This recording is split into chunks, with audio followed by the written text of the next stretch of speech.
Something sleeps inside of us.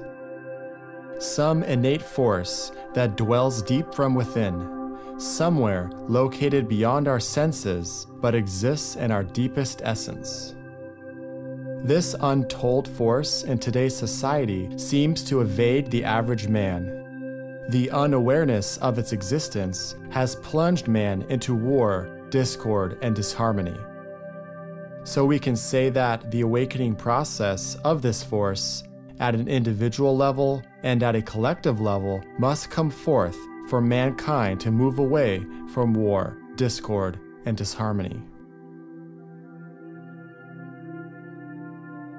We shall occupy ourselves with that which is emerging through the medium of form, with that which veils or hides itself behind appearance, which is expressive of life or spirit, and which is produced through the interplay of life with matter. This, when applied of man, the reflection of divinity, and when applied to the subject of his quality, involves three recognitions. First, that a human being is an embodied life, expressing quality and registering that quality in consciousness, or as a sensitive response to the interplay going forward during the evolutionary process between matter and spirit. Second, that man, being a synthesis, registers a self-recognition which is potent enough today to enable him to differentiate reactions to the triplicity of the knower, the field of knowledge, and knowledge. A growing realization that the field of knowledge is but an appearance or an illusion, and that knowledge itself can be hindrance unless transmuted into wisdom. An evolutionary growth in responsiveness to one or other of these three, and which indicates a developing sensitivity. This is leading to growth of interest in the knower, into a belief that the knower is the soul, one with deity, illimitable and eternal, and in time and space, the determining factor in human existence. And third, that the endless diversity of forms hides a subjective synthesis. Man can therefore eventually see expressing itself through all forms in all kingdoms a universal septenae. And when this happens, he is then entering into the world of subjective unity, and can proceed on his way consciously towards the One. He cannot as yet enter into the consciousness of that basic essential unity, but he can enter into that of his own ray life, of the emanating source of his own temporarily specialized life.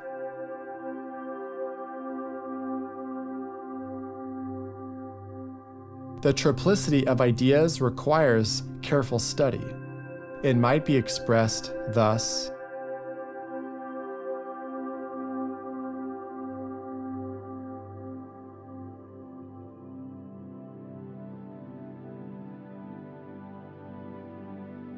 with the one life, we shall not yet concern ourselves. We accept it as a basic truth, and we realize that we are on our way back from the unity of form-identified existence, through the varying unfoldments of a conscious response to divine interplay and activity, to a final identification with the one life.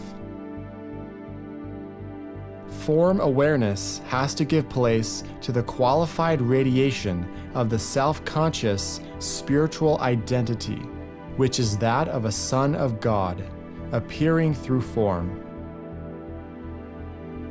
This will be finally superseded by two phases of expression, wherein there is a sense of divine synthesis, of which our bodily well-being is the lowest form of material, yet a symbolic reflection. It is a sense of coordinated satisfaction based on realized being. 2. A withdrawal from even this life awareness to a phase still more intensive and attached, which involves an awareness of the life of God itself, free from form, but still, in a mysterious sense, aware of quality. In the language of mysticism, it might be expressed this way. I take a body. That body is alive. I know its life. I therefore know my mother. I use a body. That body is not me. I serve the group, and in this serving live within the body, detached, a son of God. I know myself. I infuse a body. I am its life, and in that life I see life. That life is known as love. I am the love of God.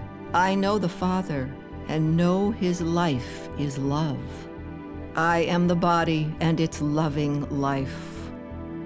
I am the self whose quality is love. I am the life of God himself. The Mother, Father, Son am I. Behind these three stands the unknown God. That I am.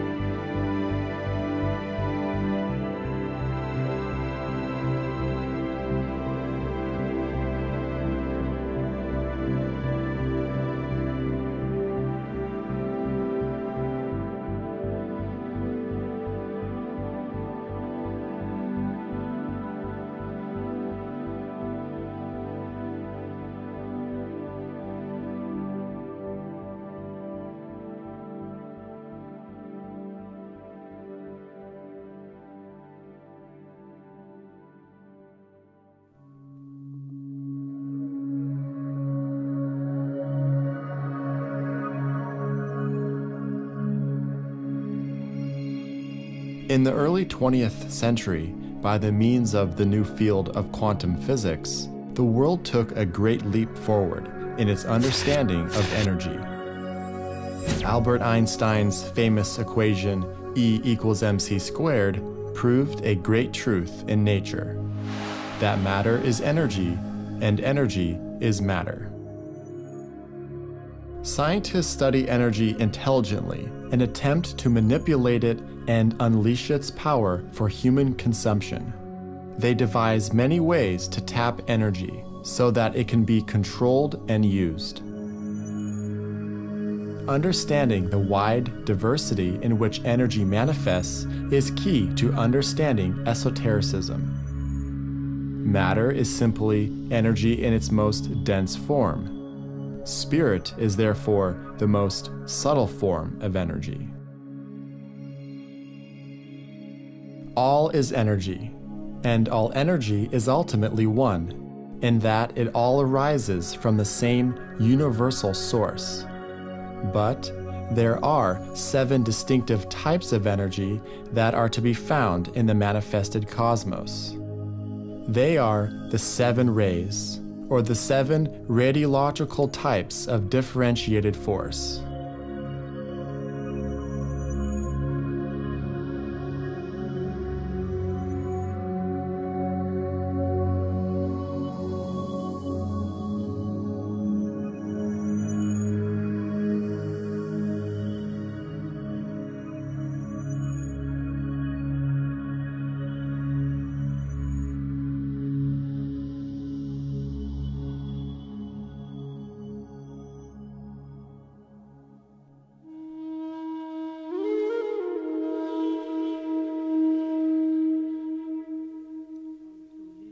Esotericists or occultists are also scientists. The 7-ray astrological energies have been studied for thousands of years by sages and yogis who have observed the psychological impact these forces have upon consciousness. This knowledge has then been used to formulate certain spiritual practices and disciplines, such as occult meditation.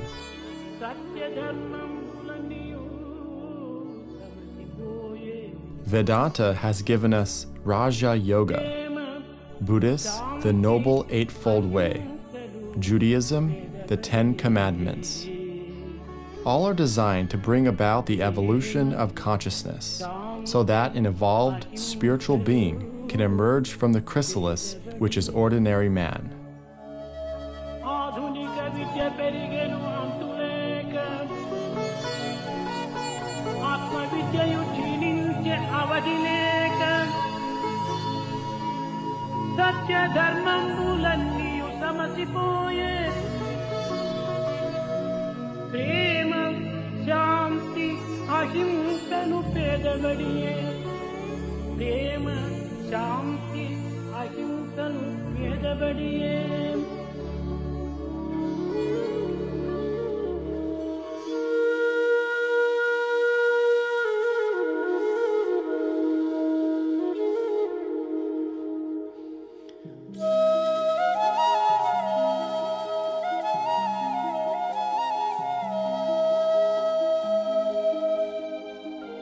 Today in the world, the masculine and feminine energies of our human consciousness are slowly coming more into balance. In the past, the world has been mostly ruled by the male aspect, dominating in politics, religion, and social experiences. The balancing in the equilibrium of the true feminine aspect of our nature will bring about more wisdom and peace in the world. It is expressing the other side of the duality, as it is, at a deeper, more spiritual level.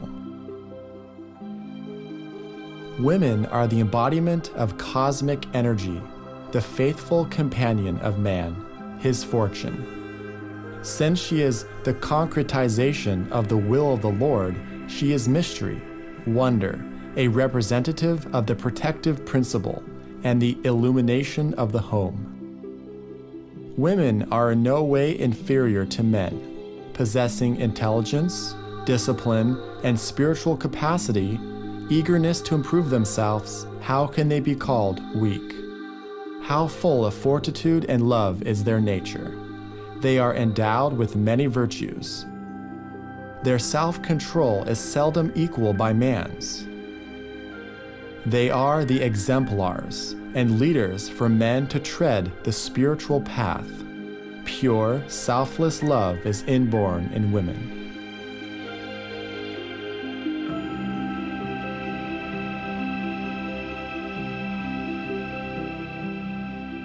We may touch upon form and consider its nature. We shall emphasize upon self-consciousness as it expresses itself as responsiveness of awareness of a peculiar kind, which we call the quality of consciousness, or its inherent characteristic. We have always the subsidiary triplicities, which are only adjectival terms employed to express the quality of the appearing life.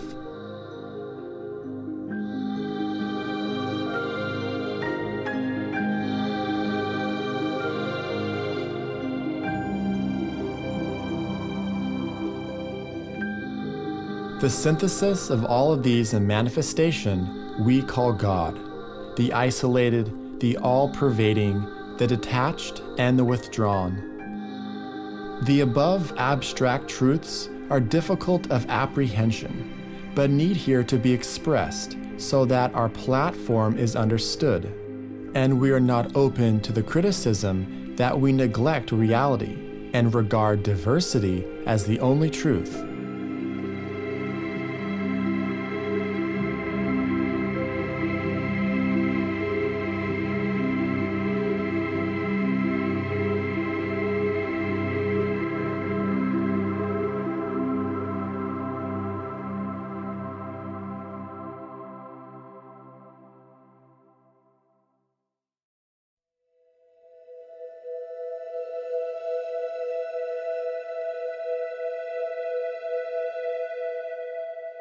The study of the rays, and a true, deep comprehension of the inner significance of the teaching will do for us three things.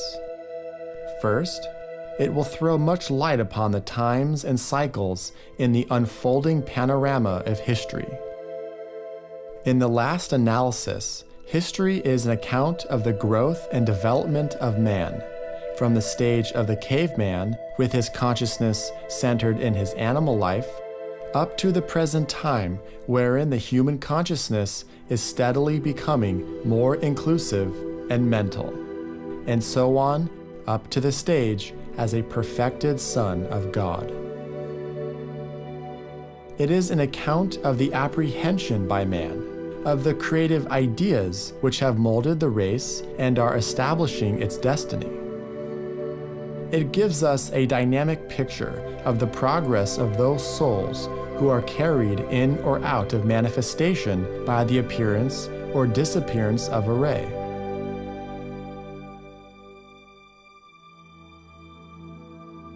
We shall find, as we study, that words will greatly handicap our expression of the realities involved, and we must endeavor to penetrate beneath the surface, meaning to the esoteric structure of truth.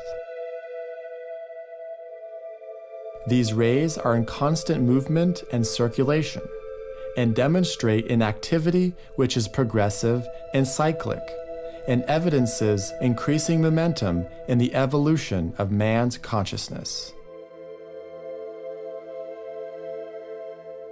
Second, a result of the study of the rays will be to clarify our knowledge as to the nature of man. Modern psychology, experimental and academic, has done much to gather information as to how a man functions.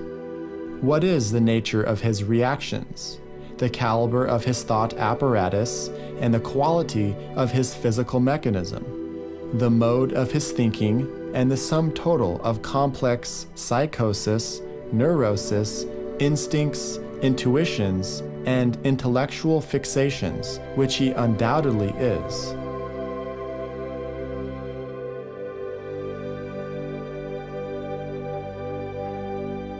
Medical psychology has also given us much, and we have learned that a human being is entirely conditioned by his instrument of expression, and can express no more than his nervous system, brain, and glands permit. We find, however, that some of these theories, even the best proven, break down given varying conditions.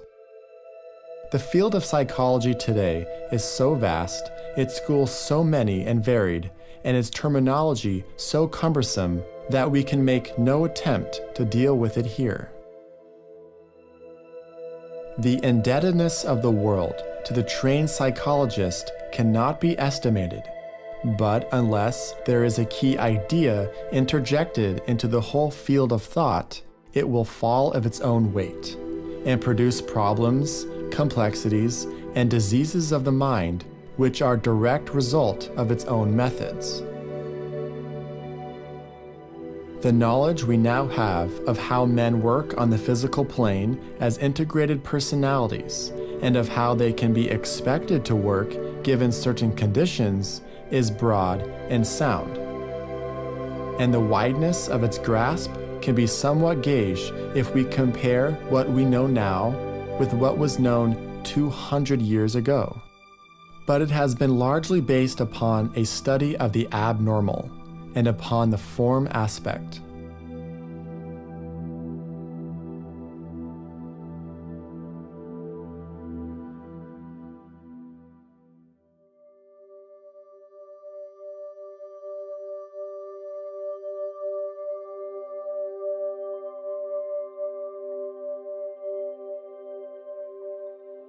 This latter, being the true scientific method, is therefore limited and circumscribed when it is put to the test in the last analysis and in the light of the undoubtedly existent of supernormal. What we seek to do and the contribution we seek to make to the subject have to do with the emphasis we shall lay upon the nature of the integrating principle found within all coherent forms, and on that which can, for lack of a better word, be called the soul, or self. This principle, which informs the body nature and expresses its reactions through the emotional and mental states, is, of course, recognized by many schools of psychology, but remains nevertheless an unknown and undefinable quantity. They find it impossible to discover its origin. They know not what it is, whether or not it is an informing entity, detached and separate from the body nature. They question whether if it is an integrated energetic sum total brought into existence through the fusion of the body cells, and therefore through the process of evolution, constituting a thinking, feeling entity, or whether it is no more than the aggregated life and consciousness of the cells themselves. Not only shall we understand somewhat the inner side of history, not only shall we gain an idea of the divine qualities emerging from the three aspects and determining the forms of expression on the physical plane, but we shall have a practical method of analysis whereby we can arrive at right understanding of ourselves as ensouling entities, and at a wiser comprehension of our fellow men. We can more truly gauge our opportunity, our capacities, and our limitations. We can more justly determine our vocation and service, our assets and our debts, our true value and strength. When we can add to that knowledge an analysis which enables us to realize that the physical body is reacting preeminently to the soul ray, while the emotional body is under the influence of the personality ray, which is historically in manifestation at this time, we can then deal more intelligently with ourselves, with our children, and with our friends and associates. We shall find ourselves able to cooperate more wisely with the plan, as it is seeking expression at any particular time.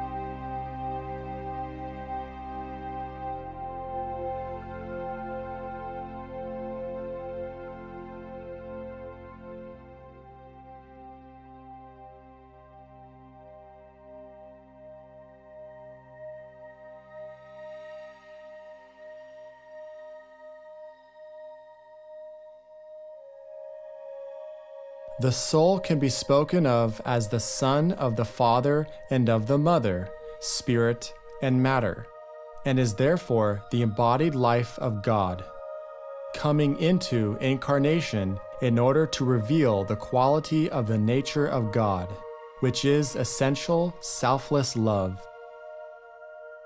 This life, taking form, nurtures the quality of love within all forms, and eventually reveals the purpose of all creation.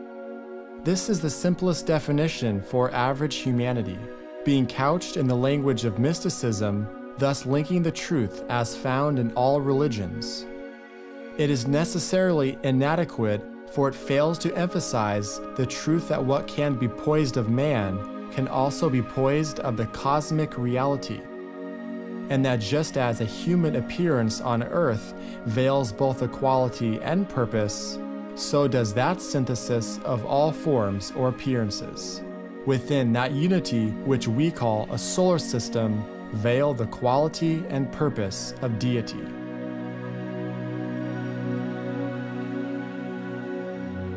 It is only when man is no longer deluded by appearance and has freed himself from the veil of illusion that he arrives at a knowledge of the quality of God's consciousness and at the purpose which it is revealing.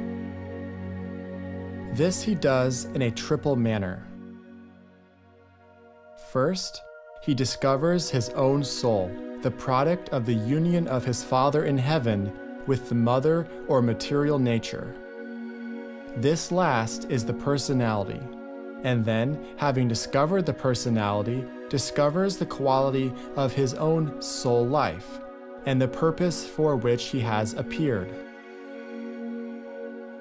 Second, he finds that this quality expresses itself through 7 aspects, or basic differentiations, and that this septenet of qualities colors esoterically in all forms, in all kingdoms and nature, thus constituting the totality of the revelations of the divine purpose. This, he finds, is essentially a septenary aggregation of energies, each energy producing different effects and appearances.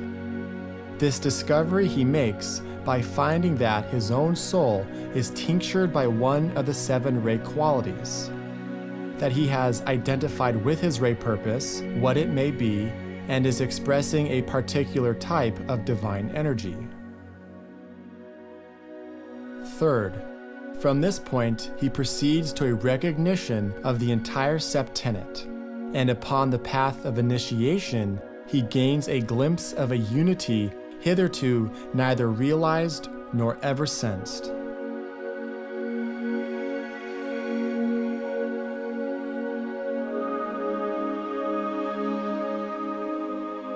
The soul, unmanifest in its essential being, manifest through the nature of its personality equipment, is always a source of mystery. It evades the analytical concrete mind. It reveals its true self to the illumined mind fused with the open heart, seeking not to grasp and to hold for personal progress, but to wield the magical power in service to mankind. The power of the soul is always available to the one who seeks, as an aspirant to accepted discipleship, to become of practical service in his own peculiar times, state, and environment.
The 7 rays are the sum total of the divine consciousness of the universal mind. They might be regarded as 7 intelligent entities through whom the divine plan is working out. They embody divine purpose, express the qualities required for the materializing of that purpose, and they create the forms and are the forms through which the divine idea can be carried forward to completion. Symbolically, they might be regarded as constituting the brain of the divine heavenly man. They correspond to the ventricles of the brain, to the 7 centers within the brain, to the 7 centers of force, and to the 7 major glands which determine the quality of the physical body. They are the conscious executors of divine purpose. They are the 7 breaths animating all forms which have been created by them to carry out the divine plan. It may perhaps be easier to understand the relation of the 7 rays to deity if we remember that man himself is a 7-fold being, capable of 7 states of consciousness, expressive of the 7 principles or basic qualities which enable him to be aware of the 7 planes which he is consciously or unconsciously functioning. He is a septenate at all times, but his objective is to be consciously aware of all the states of being, to express consciously all the qualities, and to function freely on all 7 planes. The 7 ray beings, unlike man, are fully conscious and entirely aware of the purpose and plan of creation. They are ever deep in meditation and have reached the point where, through their advanced stage of development, they are impelled toward fulfillment. They are fully self-conscious and group-conscious. They are the sum total of the universal mind. They are awake and active. Their goal and their purpose is such that it is idle for us to speculate about, for the highest point of achievement of man is the lowest point for them.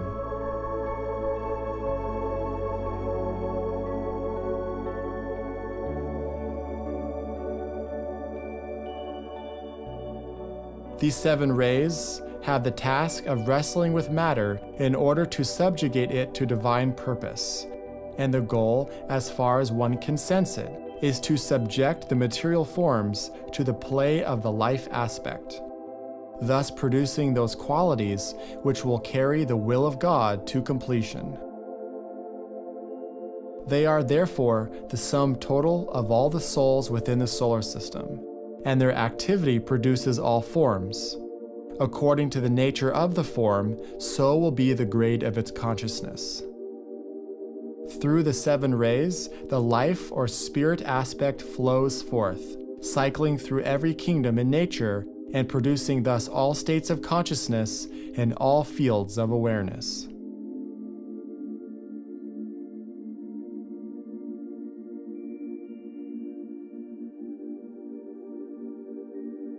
Through the highways and the byways of the vaster cosmic scheme, in the sunlight, in the starlight, come and go a golden stream.